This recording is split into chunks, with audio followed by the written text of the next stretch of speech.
And this is the podcast where we watch The Tudors after almost 10 years and go into the depth of the history and background of the show, explaining the stories behind the drama. You can learn more about the show and about us at watchingthetudors.com. And this is episode 4, His Majesty the King. A quick reminder that if you like the show, please give us a rating on iTunes. It's like the number one way you can help a show succeed, and it helps other people find the show as well. So let me tell you about the reason why we're doing this. I'm Heather. I started the Renaissance English History podcast in 2009, and it's still running. If you want to get into even more depth on all things related to Renaissance England, you can check it out at englandcast.com. I thought it would be fun to go through and start watching the Tudors from the beginning again and see what stuck out at me after learning and podcasting about this period for such a long time. And it's my goal to bring the stories behind the Tudors to life in a more accessible way for the average viewer. And hopefully people will also want to go deeper into my other podcast as well. And I'm Jonathan. I'm Heather's husband, and I've always heard her talking about all her history things and kings and stuff with her friends, and I thought this would be a good way for me to learn a little bit about this major interest in my wife's life in a somewhat enjoyable way by watching a television show. Yeah, and I thought I'd play a good non-expert, because I am in fact a non-expert. I have very little knowledge of anything historical. Although early on when we first met, I Googled you and I found this review you'd written on an Amazon book on the history of Ethiopia. Yes. And I thought, man, this guy, he must be really, really smart. Look at this really intelligent the history book he wrote on the history of this review he wrote on this book. It looks really academic. And then I tried to start talking to you about history, and you actually asked me why anybody would ever want to study history. Yeah. And I kind of had to pick my job, but I married you anyway. Yeah. See, it worked. I read one book and wrote a review and got you. And got the girl. There you go. It worked. All right. So we're going to do a little quick recap, and then you're going to ask me questions, and we're going to talk that way. Sounds good. So, spoiler alert, we always say this, but we're going to talk about the things that happened. So if you haven't watched The Tudors, you want to either stop and go watch it, or you'll just find out what happened without having to watch it. So there's that. And so, and just note that we're going to be talking about everything that happened. Mm-hmm. And there's also, some sort of bigger spoilers that we might give, just because we sort of assume that if you're interested in this kind of thing, you would have either watched the show or you would know sort of the broad history of what happens with Henry has 6 wives. Yeah, like Henry keeps chomping people's heads off that he's married to and stuff. Well, he only did that twice. Okay, well, it's twice more than I have or ever will. I'm pretty confident in that. Nice. So there you go. All right. So in this episode 4, His Majesty the King, it was originally aired in April 2007. And oh my gosh, the most glaring thing that made my head hurt, and we'll talk about this later, but in the show, Henry has this dalliance with Marguerite of Navarre. It's the King of France's sister. Like, there's just so much that's wrong with that. I just can't even. It makes my head hurt. So we'll talk about that later. We're also introduced to Thomas Cromwell. We learn that he is a Protestant sympathizer. Henry gets hurt a lot because this episode is foreshadowing his mortality and his feelings of fear around not having a male heir. So he gets hurt in a jousting accident, and then he almost drowns while he's trying to pole vault over a ditch. He winds up needing to be bled. His relationship with Anne Boleyn starts heating up. They make out for the first time, and their romance heats up. He's jealous of anybody she talks with, and he's already showing the kind of possessiveness and the passion that their relationship would have. In foreign affairs, the emperor captures King Francis of France in a battle, and this makes Henry super excited. And the fake Princess Margaret, who was really Mary, she makes it to Portugal, and of course in real life that was France. Again, so in the show, Princess Margaret makes it to Portugal, And on the way on the boat, she has sex with Charles Brandon. So that's fun. And speaking of the emperor in general, we also see that Catherine of Aragon's letters to her nephew are all being opened and read by Cardinal Wolsey. So later on, that's going to be a big part of Catherine's story as well, and that she was really isolated in the later part of her life. So we're kind of seeing part of that now. So there's a lot that happens here. Was there anything I missed that you thought should... I don't think so. There was a lot going on. There was a lot in this episode. It was a very busy episode. So why don't you start asking me questions? You have a lot of questions. That's just the first page. How many pages? Just 2. Okay. All right. So the whole thing starts off with like some sort of party. Is this like the heading off party kind of thing? Like, yeah. You would have a ceremony like that. Okay. When Margaret's going to Portugal. And like all those people were like the people going to be sent with her. Yeah. And in real life, that would be kind of part of the marriage negotiations of who all she would get to keep from her own country and, who all would stay there. And that would be kind of part of what they talked about. Like her entourage that she gets to bring from back home. Exactly. Speak her own language and things like that. Yeah. And because we have a preview of what's coming. Spoiler alert. This person who is Margaret, it gets so confusing. So Margaret apparently is going to marry Charles Brandon. Is that his name? In the future, yeah. Yeah, and so it was sort of foreshadowing how they had Margaret, and she was standing next to Charles. And but just to recap, so that you said something about it before, right now, but like last episode we talked. So Henry did have a sister, Margaret. Right. But the sort of storyline that they're going with here is more about he also had a sister, Mary. Yes. And Mary was married off to the King of France. Yes. Who was an old man. Yes, he was 35 years older than her, so 30-something. And so that's sort of what this storyline is going on. And that all happened before. Sorry. Hang on. And Mary, who was married off to the old French king, really did end up marrying Charles Brandon. Yes. In like real life. In real life, yes. So this storyline sort of happened. Yes. Except with a different country, a different sister. And like 10 years before. And like a totally different time. But, yes. Okay, but whatever. And the Princess Margaret. Small details. The Princess Margaret married into Scotland. But just probably not to that big of an age gap, and it wasn't. Right, but she actually is ultimately more important because the Stuart kings come from her line.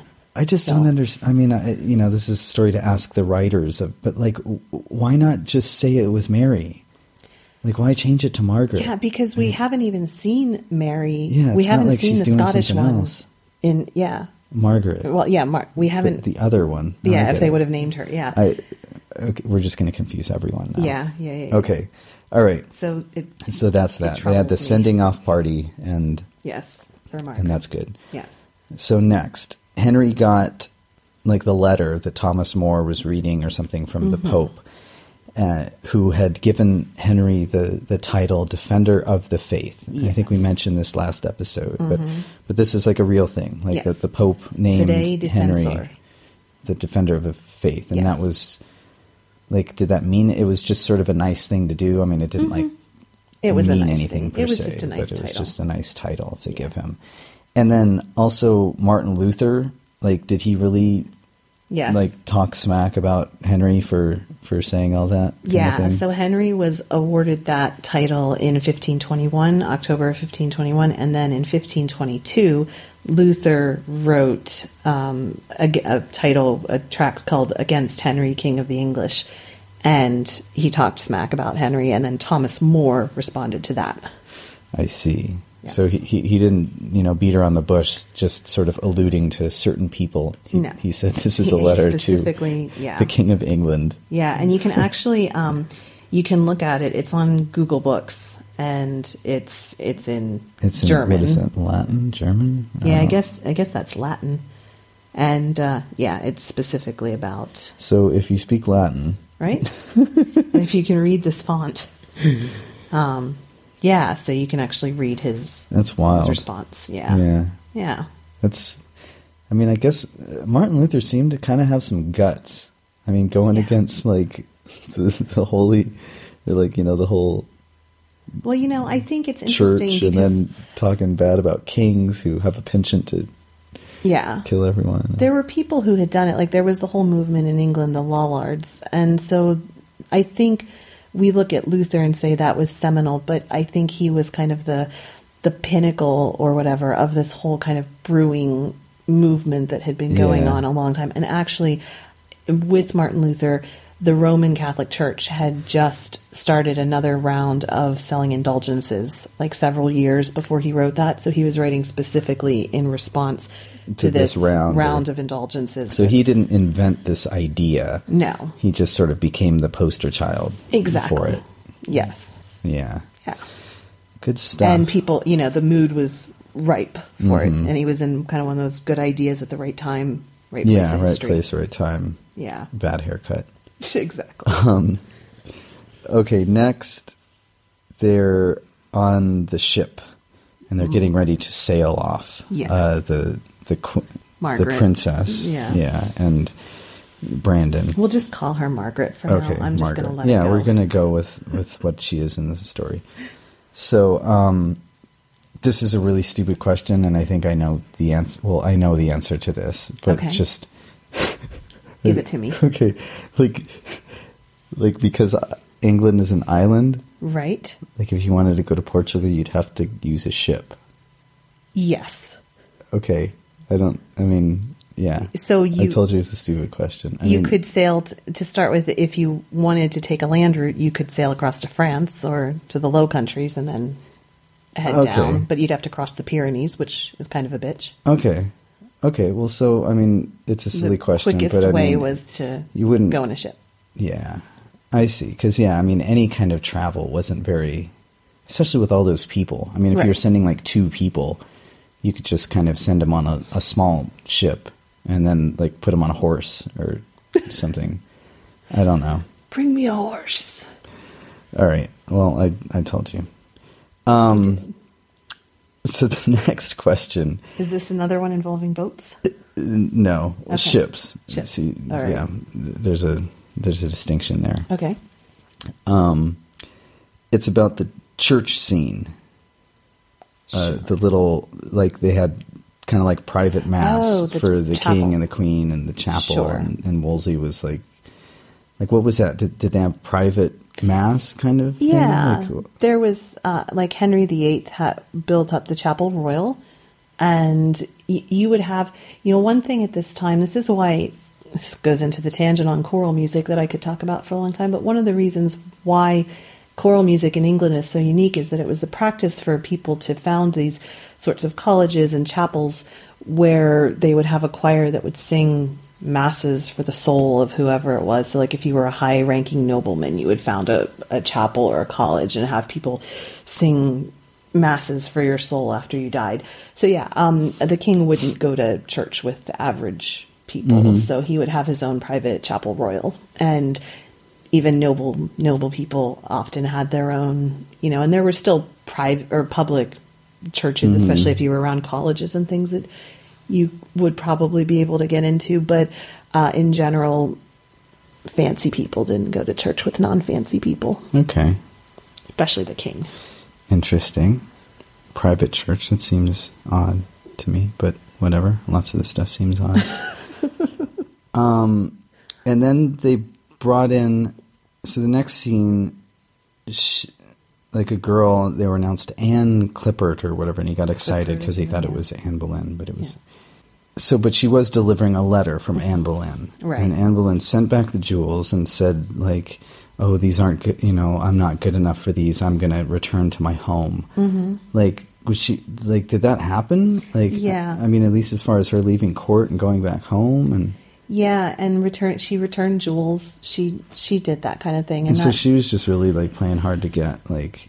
So, yeah, there is a theory that some historians have that Anne actually did sleep with him early on, and then she only withdrew once she saw that it was going to be potentially possible that she would become a queen, once it seemed that Henry was really going to try to get a divorce and there was the possibility of having a legitimate male heir, that she pulled back and, they both kind of cut it out so that any heir... So that it didn't seem so, deliberate or and something. Also so that any child they had would be legitimate, because they also didn't know how long it would take. We know in hindsight it took almost a decade or, the better part of a decade for them to finally get married. But at the time they thought it might be 6 months or a year or something like that. But they're... Definitely, that's a big part of Anne and Henry's relationship, is that she played hard to get and, stoked his passions and then didn't actually give in. Although, again, people have varying ideas of how much she gave in, especially because she was raised in France, whereas we saw in episode 2, they were much more liberal with oral sex than in England. It was kind of something that French women did. And so, there was probably a lot of that going on. But in terms of actually sleeping together where you would get a male or where you would get pregnant, they didn't do that. And she played hard to get. And it's the whole storyline of them. Okay. Yeah. And so, he received a letter from her, from Anne. Yes. And would she have actually, written that? Mm-hmm.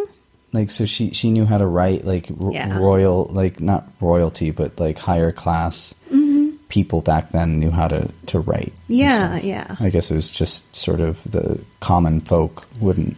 Right. Yeah. Necessarily know how to especially write. Having been a lady in waiting, she would have spoken French. She would have spoken probably Latin. She would have spoken a lot of different languages and was very well versed in, she was raised, part of her time, she was raised in a court where actually Margaret of Austria, she was at her court for a while, and Margaret of Austria was really influenced by an early feminist called Christina de Pizan. And so Anne Boleyn probably would have been reading these. And there's, even once she became queen, she was bringing in English Bibles, and she was very much part of, literacy, and she knew how to do that. And women in general, upper class women at this time would have, especially because if you were a noblewoman's or a nobleman's wife, there was always going to be the chance that you were going to have to take over for him if he went to war or when he was at court. So you had to know how to do simple accounting and, and take care of things like that. Okay.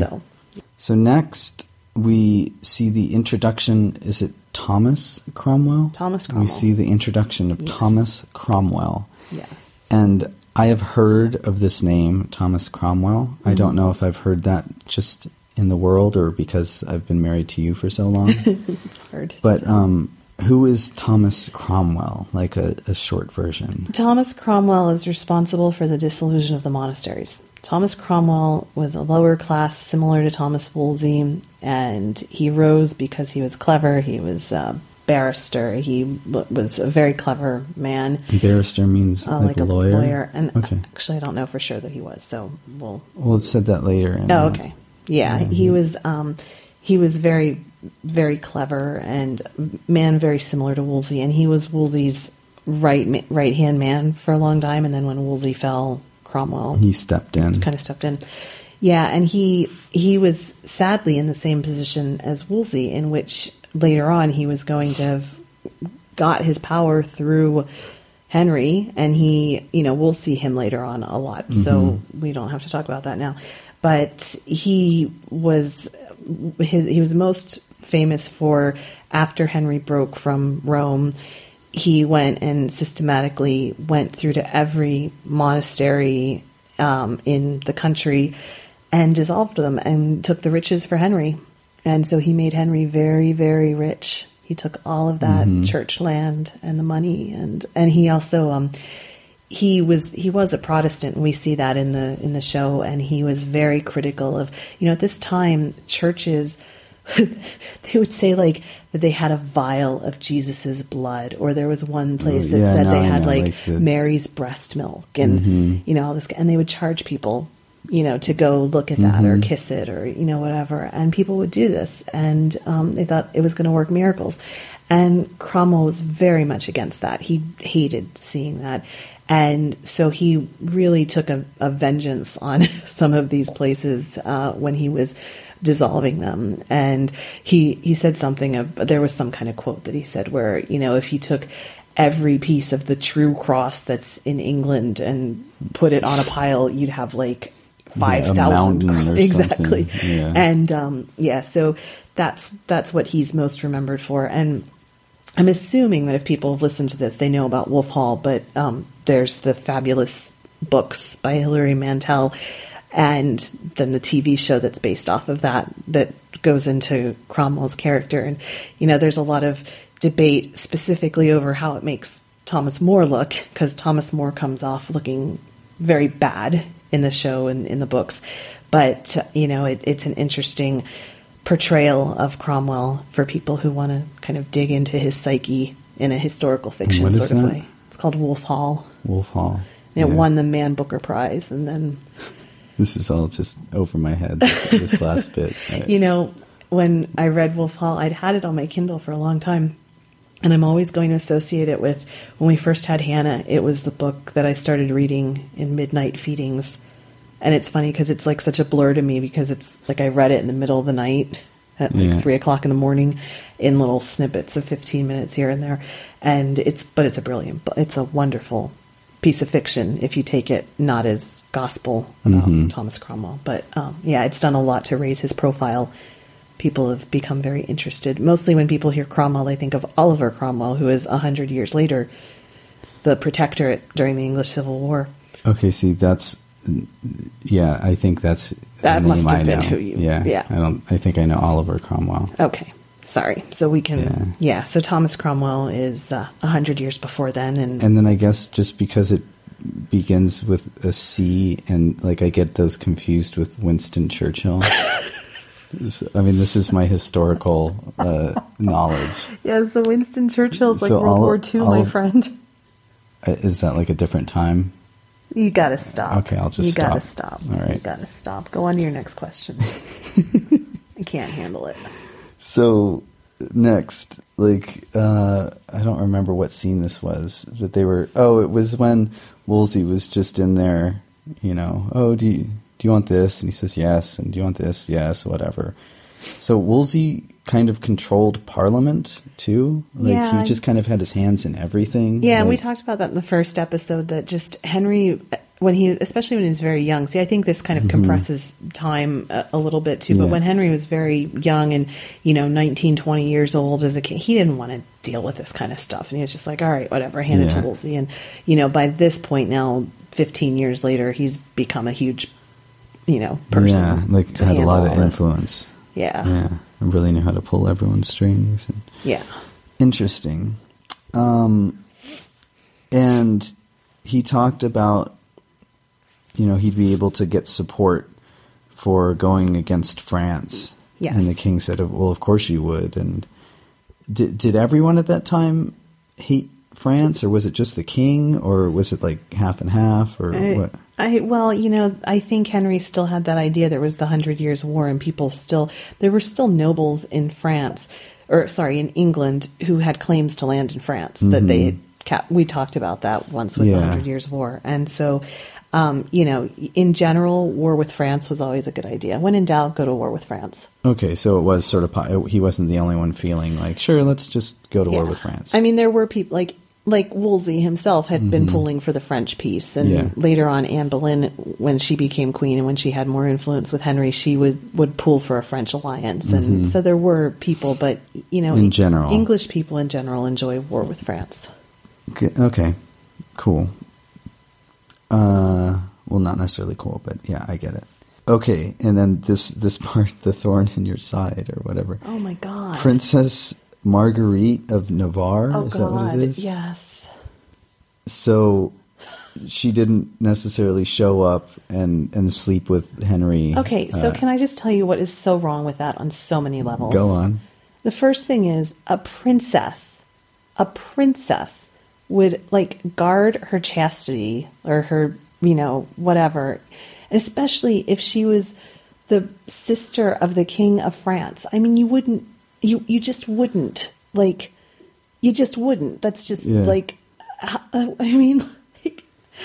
And know. it wasn't like, I mean, and I guess at this time too, it wasn't like, these days you bump into each other at a fancy club or something when you're out. Or Yeah. it was like you would have to travel for like, I don't know, weeks or whatever. And also the thing is, so like, right, exactly. And so she was married, right? So the other thing about women's infidelity at this time, and this is why it was such a big deal for Anne Boleyn, when women committed adultery, it was, if they were royal, it was treason because power came through the male line.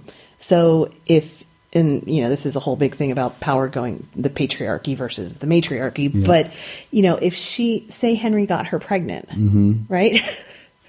And say she had a son, is that son her husband's or is that son Henry's? And if you look back at the clock and if you don't just show up in England for a week vacation, right? You're there for like a while. Yeah. So, it's going to be traced that it's Henry's son.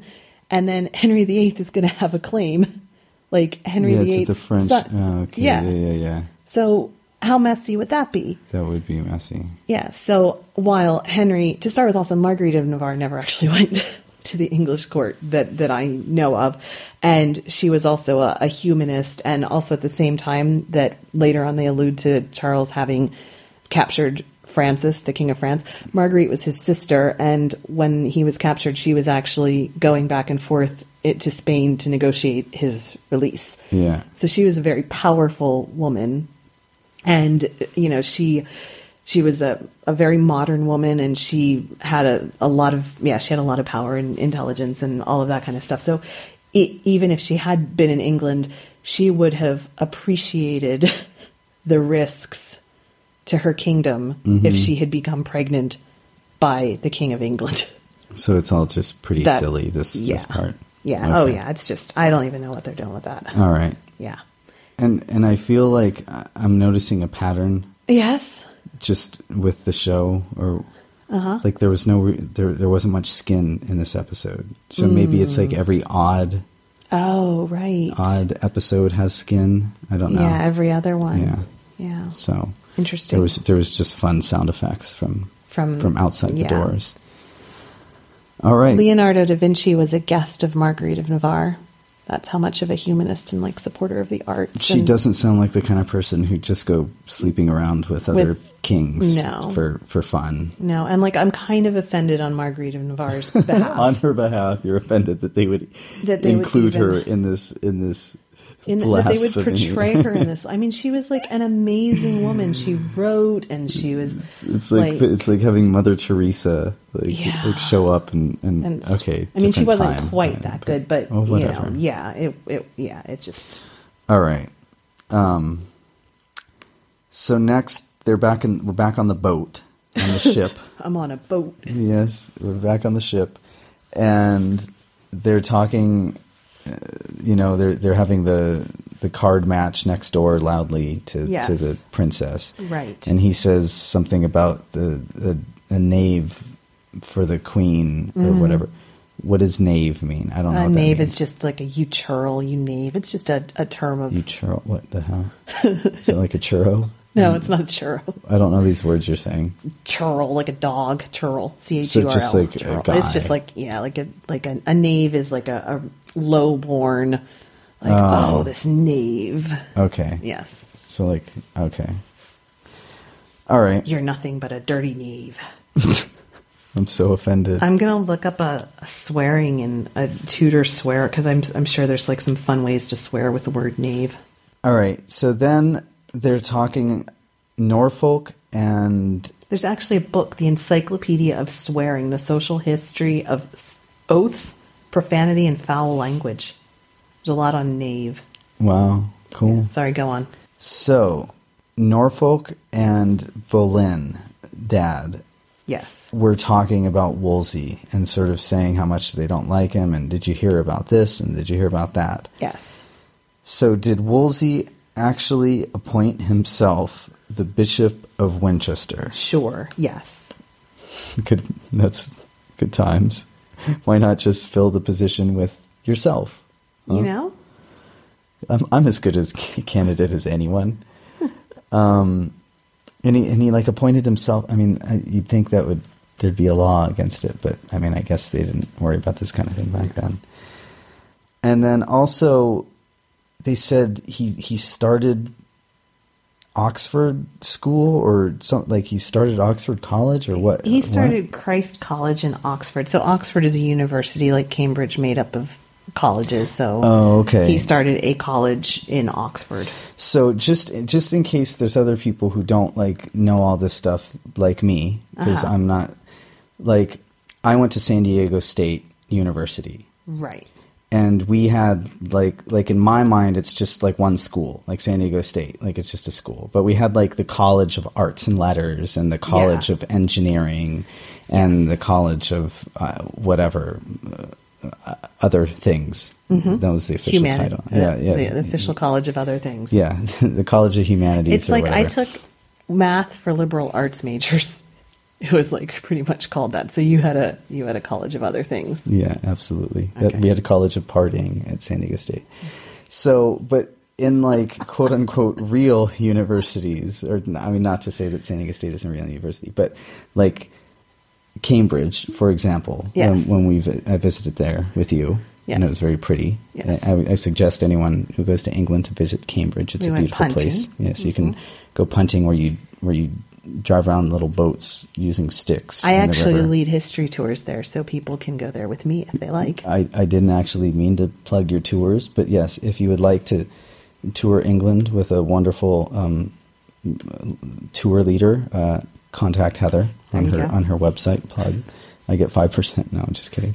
Finder's fee. So Cambridge is made up of different colleges. Like there's King's College, Queen's correct? College, Clare there's King's College, Queen's College, Sydney Sussex College. Different colleges, and they might have different like specialties, but it's sort of the university is actually just a collection of these different colleges that are all located in the Cambridge. same area. The most recent one was actually added in the 1970s, I think. Well, so they're still, I mean, quote unquote, still adding colleges. Okay. The first one was in like 1100 or something like that, and the last one was in... All right. So he didn't found Oxford University, but he founded... Christ College. Christ College that's Oxford, a part of Oxford Oxford University. Yes. All right.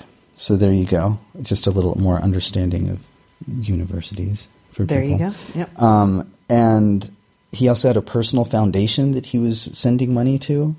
Yeah, he sent money all kinds of stuff. I mean, it just sounds so like these days. Like it's funny how people think, there's like new stuff. Like, I mean, things aren't new. Like, they talk about like politicians now having like, super PACs where they get money like diverted towards them or whatever. And like Woolsey was doing this stuff.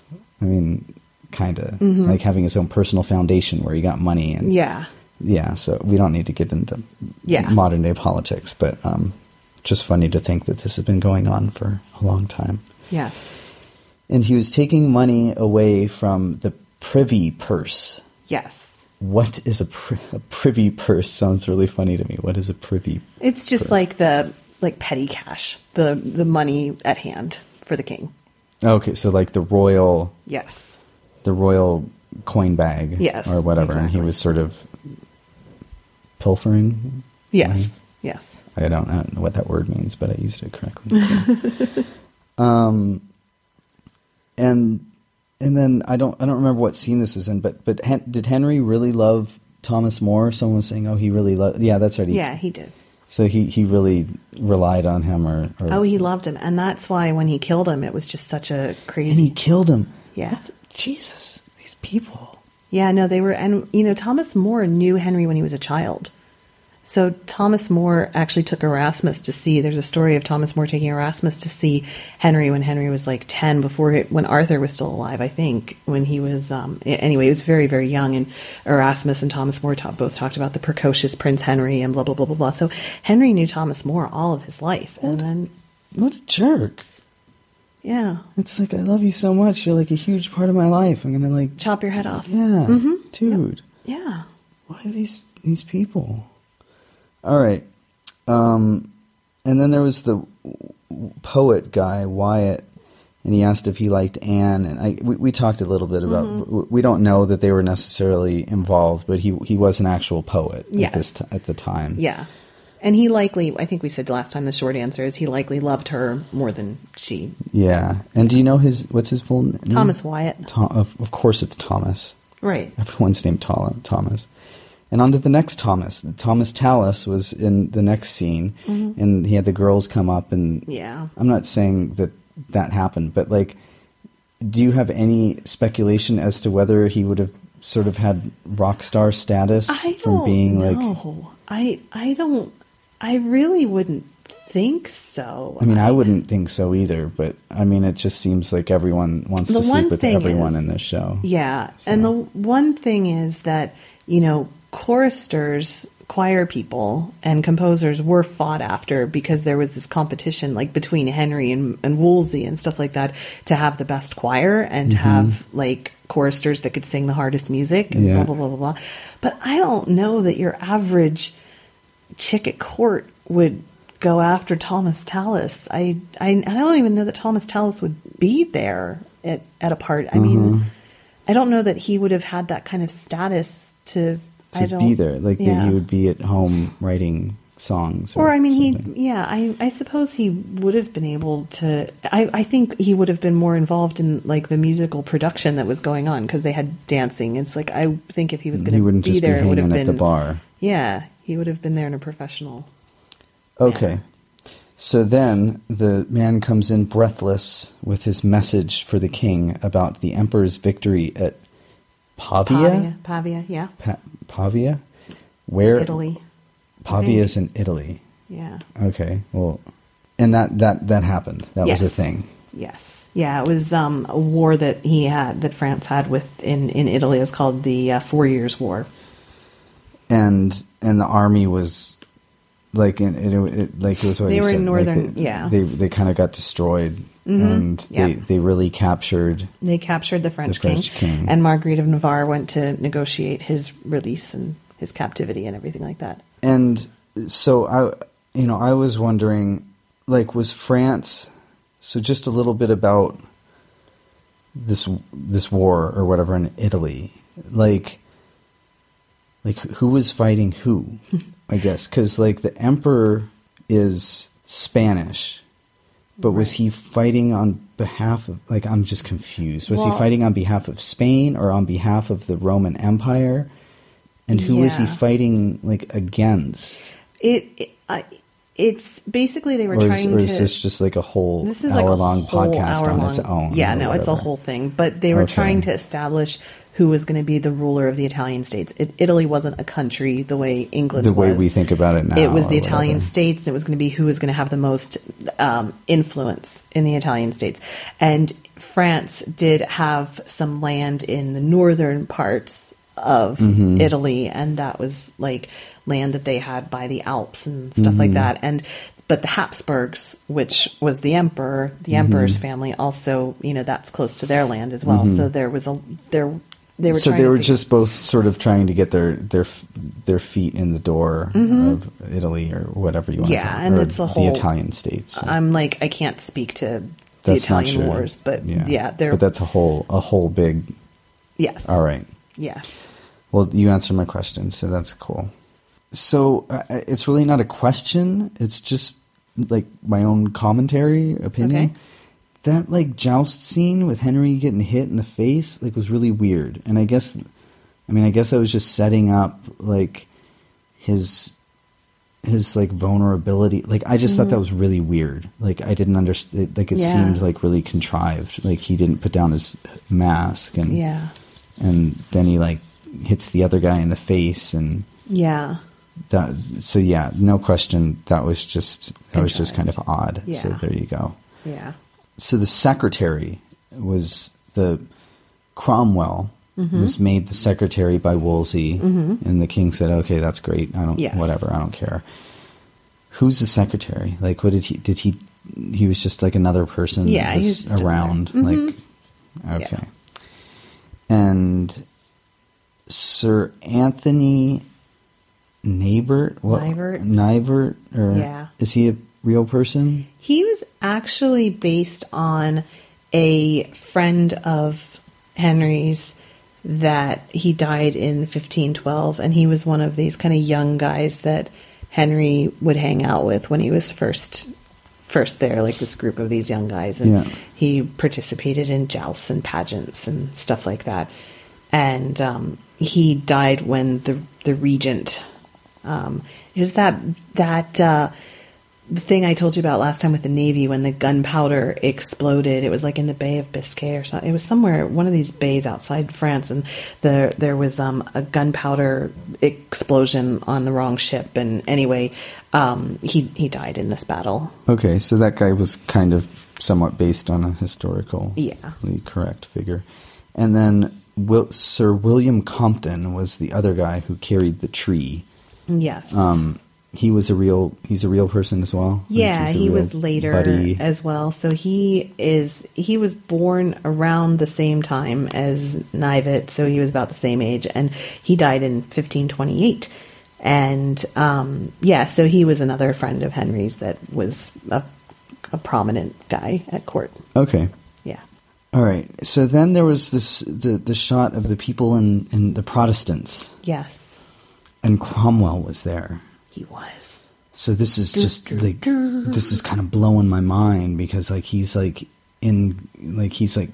Wolsey's man. Yes. But he's a Protestant. Yes. So he probably wouldn't have wanted to let them know. No, because he could have gotten in serious burning damnation trouble for that. Yeah, that wasn't a good scene. No. At the time. Right. But then everything would change. And then Thomas Cromwell would get his hands on it all and dismantle all those monasteries that he so disliked. Oh, that's just, I mean, man, just putting yourself in the right place. Yep. Well, he also gets his head chopped off, though. Well, for a time. Yeah.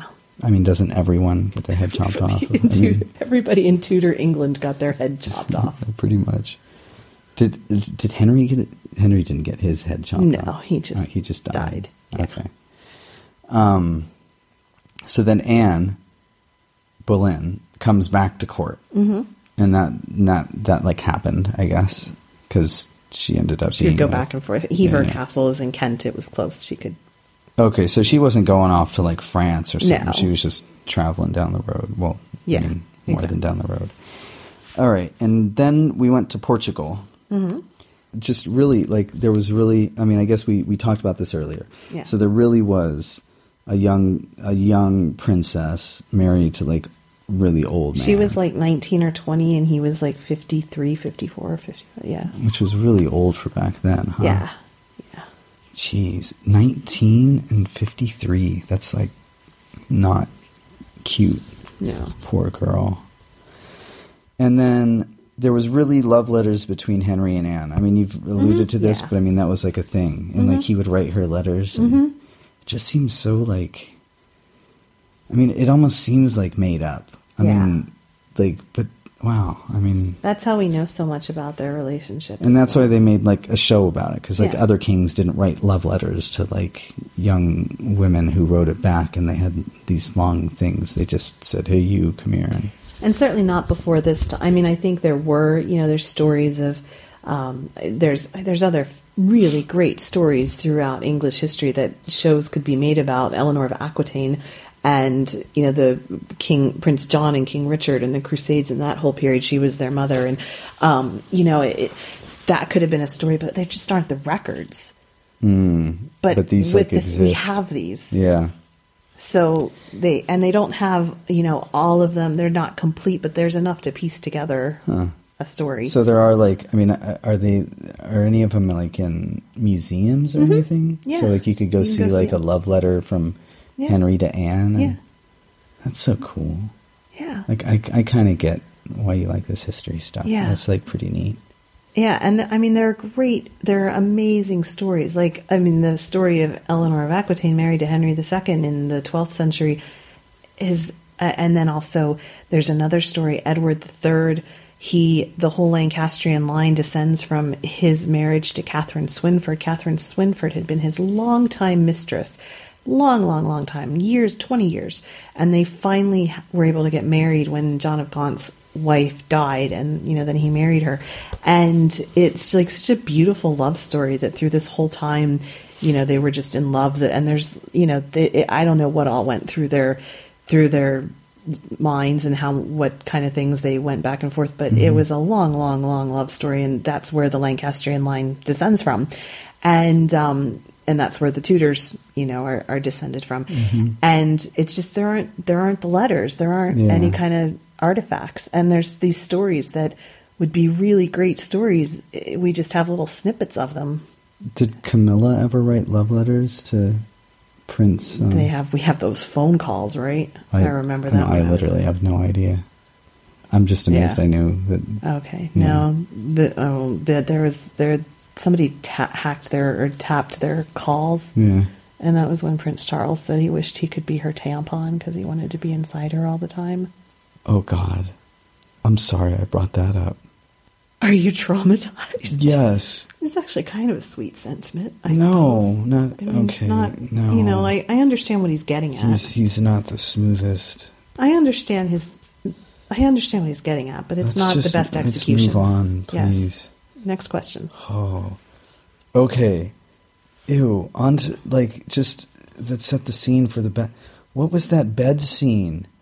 In Portugal, what the hell? So that was when people would get married like that. What the hell is wrong with people? No, okay, so here's the thing. Let me tell you the thing. I know we do crazy stuff now, but what is that? Okay, well, no, I'll tell you what it is. Tell me. So it comes from, to start with, very, very early in the history of marriage, before marriage was a sacrament. So we're going up to the 10th, 11th, 12th century. You could be officially married by having a witness, or by saying that you were married, and then by consummating it. So if we met in a bar and you said, hey, I'm going to marry you, let's go hook up, and you did that, you were officially married. And then there were a lot of people getting pregnant and men saying, no, we weren't actually married, and blah, blah, blah. And so they turned it into a sacrament and had a ceremony and all that kind of stuff. And that's the very short history. But it turned into, especially when royalty got married, you needed to ensure that the marriage was being consecrated. That was part of the deal. So if you just did it in a back room with two people, the two people could just say, oh, no, that never happened, or right. whatever. And that is what the whole thing is with Catherine of Aragon, because she always, to her dying day, claimed that she was a virgin, even though she was married to Arthur, and they had the bedding ceremony and everything. She said he was sick, and she said he was never able to do anything. And, the next day he said that he'd been to Spain the night before and it was really nice. But, he was just married and he was a teenager, and that's what you're going to say. So who knows? But, it was a big part of the official marriage ceremony to say, okay, these two had the vows in public, and now we're publicly putting them to bed. And then a priest would come and pray and say, we hope you're having a fertile marriage, and, have some prayer for children, because that was also the whole point of these kinds of dynastic marriages, was to have lots of children. But and you had to have the whole everyone watching. Not, honestly, that was a bit much. There probably wouldn't be that many people. It was probably going to be her closest ladies in waiting, maybe her mother, maybe. Okay, at least mom's there. That makes it all normal and palatable. Yeah, and well, and for, Arthur for said, just these smooth talking kings. I went to Spain. Oh my God. This is too much for me. I think he said something like, I'm very thirsty because last night I was on the plains of Spain, or it was some kind of line like that. He needs to keep his mouth shut. All right. Well, he died, so we can't. Yeah. All right. Well, they all died. We all die, don't we? Yeah. This is getting deep. So anyway, yes, the bedding ceremony was a big part of marriage at the time. Oh, gosh. Especially noble. I mean, I don't think your average peasant is going to have to. It's going to have the whole neighborhood. Well, they're going to have it around. Anyway, because there's no such, the privacy that we understand as privacy didn't exist so much back then. So you're having shared spaces. I just can't even understand. Yeah. All right. You didn't need to have the bedding ceremony because the whole neighborhood was living in your house with you. Yeah. So I guess again. The vault scene where he Henry tried to pole vault the pond or whatever. I guess this is just more setting up his vulnerability, mortality. And it just seemed weird, and like I didn't. I guess we're it was just showing that trying to throw it in there real quick for us to understand, the viewer to understand the pressures that Henry was under. Why he really needed a male heir, because he could die. Exactly. And in my head, it's like, quit doing stupid stuff and you won't die. Yeah, but also, no, because back then also sweating sickness. Okay, so there was the sweating sickness, and they talk about how people were well in the morning and they were dead by night. Yeah. It would come on you in like no time. There were so many easy ways. I mean, even now there's so many easy ways to die in car accident. But, But it helps if you put down the visor when you're going to joust another guy. But I guess this is all just, I get it. It's proving a point. It's to have us understand how fragile life can be, and he needs this male heir. And did you want to talk about women rulers or anything like that? Were you going to ask about? I was. Look at that. So was that your next question? Yeah. So was there never a queen, like a woman, like a queen of England before this? Because he's like, oh, I need a male heir, but it's like he's like, I don't have an heir, but he has a daughter. Mary, yeah. So is there no precedent? Yeah. In England for this, or not in any kind of modern, this period. So William the Conqueror had a granddaughter. She was called Matilda. Mm-hmm. And we're talking in like the mid 11th century. This is actually where out of that came Henry II and Eleanor of Aquitaine, and was part of that. So anyway, Matilda had a claim to the throne, and when her father died, she was going to be the heir, and he made all of his nobles swear that they were going to have allegiance to her, but then they didn't, and her cousin Stephen came in and said, it's not natural for a woman to have ruling over men, and blah, blah, blah, and they started a whole civil war over it. It was a very, very dark time in English history. It was, and they finally reached a compromise, and, they decided that Matilda's children would be the heirs and all of this kind of stuff. Mm-hmm. So, but, part of it at the time, well, interestingly, though, one of the early the Britons, Briton, the tribes, as the Romans were invading, one of the most famous Briton queens is Boudica, who was a famous warrior queen, and there's this image of her taking on the Romans and stuff like that. So there was that image that people would have known about, was Boudica, but then also there was Matilda, and it was seen as unnatural. How could a woman have rulership over men? And also, what would happen if she got married? And that was the problem that Elizabeth had for her whole life, and why she never actually did get married. But if she got, and that was Mary Tudor, she married a Spanish prince, and then there was this whole worry that if they had children, then suddenly Spain was ruling England, and England never wanted to be. It became this foreign policy issue much more so than it would have been with a man. Mm-hmm. And on top of it, how does a woman go to war? How does a woman lead troops? Yeah. And so there were in other countries. Interestingly, there was Salic law. Like in France, it actually specifically forbade women from having a claim to the throne, although you could get your claim through a woman, I believe, but the woman herself actually couldn't have the claim. And England didn't have that. So in theory, a woman could be queen, and that Mary Tudor eventually was queen. But it hadn't happened for 400 years, 300 years, 400 years. And that was with...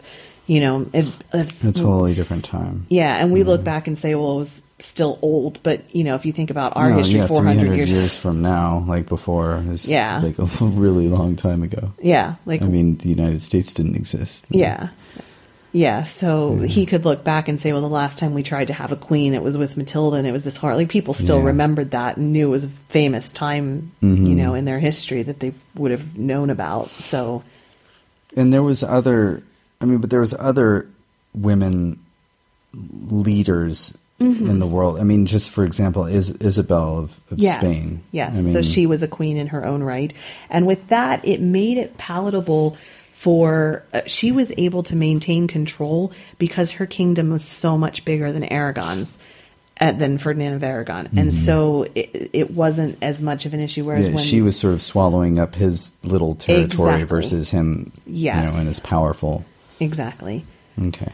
But, and there were other women who were in charge of things even as regents, and maybe especially once Charles became the emperor, he had all these, because he was a Habsburg as well, he had all of these territories everywhere, and there were women who were ruling, like Margaret of Austria.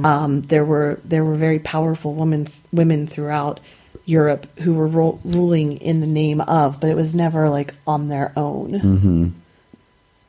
So there was two Margarets, and also the person in this, the sister in this was Marguerite. Yeah. So it's kind of like there was Thomases and Margarets. Yes. And also the sister of... There was a Louise of Savoy. But the sister of Henry was also named Margaret. Yep. So lots of Margarets. Yeah. Lots of Thomases. Interesting. I don't think Henry was never actually married to a Margaret. Angie. And he was married to a couple of Annes and a couple of Catherines, and nice. Yeah. But never a Thomas. Or a Margaret. Okay. And then they're setting it up for divorce. Yeah. At the end. Because Henry needs a male heir. Yeah. So, I think I know this, but they end up, like, this is like a future thing. They're going to get divorced. Yeah. Well, yeah. Well, something like that. Mm-hmm. Okay. And then I'm pretty sure it's like just made up, but like Margaret killing the Portugal king. Yeah, that's just made up. Like the other version, the Mary who was married to the French guy, she didn't like kill him or something. But I think it's funny like how that came to her, because there were rumors that because she was so young and they were having so much sex that she probably made his heart stop. I see. From having so much sex. So they kind of alluded to that. Yes. Like how seemed like he's going to have a heart attack. Exactly. After the first time. Exactly. All right. Well, those are all my questions for this week. Yeah, you asked some good questions. Well, so, thanks. Yeah, I think that then, like, when we look at the themes, we talked about, like, the rise of Protestantism in England and how Cromwell was part of that, and that's juxtaposed against Henry being named the defender of the faith by the Pope, and it's, of course, the great irony is that Henry, who was still a Catholic until his death, would make the rise of Protestantism in England possible. So he opened floodgates that he did not intend to open, necessarily. Mm-hmm. And we see Henry demand the divorce from Wolsey, and so that's setting in place both his leaving Catherine and Wolsey's own fall, because Wolsey was unable to obtain said divorce. Mm-hmm. And then we see all the love letters with Henry and Anne and their relationship heating up, and Henry becoming frightened of his own mortality and needing to have a son. So, and also just on Wolsey's fall, like we see the other people, that are still hovering. Not necessarily plotting, but like, I mean, sort of plotting, like, like we'll wait for the right time. And, exactly. Yeah. Yep. Right. So they will find that right time soon enough, and then it'll be on. All right. Cool. Well, thanks again for listening to the show. We hope you'd like it. You can learn more about us at watchingthetudors.com. And again, please leave us a rating on iTunes if you like the show as well. Thank you so much, and we will talk to you again next week. Take care. Thanks for listening. Bye-bye.